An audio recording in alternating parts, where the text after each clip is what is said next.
I'm Sue Elliott. And I'm Ed Holen. Welcome to this week's edition of the Olympia Insider, where many people have come down today to advocate around Medicaid issues.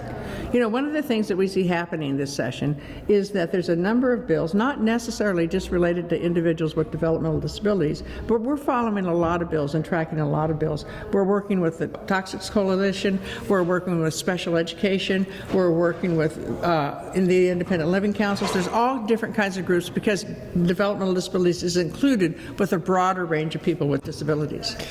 This week is an important week in the session in that by Friday, bills have to move out of their original committee if they're going to continue to make it through the process. And one of the things we did was we talked to some advocates about the restraints and seclusion bill. Right now in Washington schools, when a student with disability has any kind of spontaneous behavior that's related to their disability, schools can restrain them or isolate them in response to this spontaneous behavior.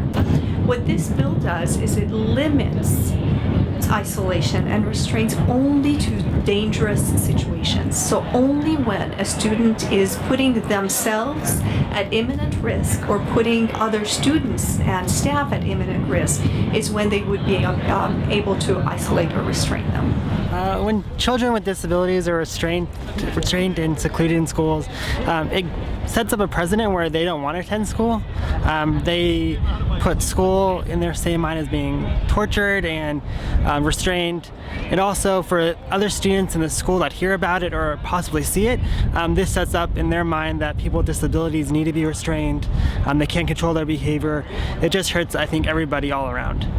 It makes students have a lot of mistrust in teachers. It makes them feel isolated, and both literally and not literally, and that sort of thing also makes it so other students feel that this person is an other, that we shouldn't associate with this person, and those sorts of things are just developmentally horrible for students.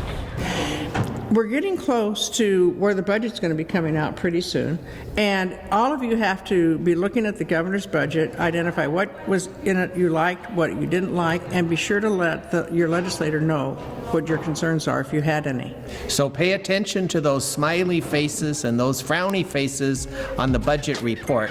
And remember, change is made by those who show up.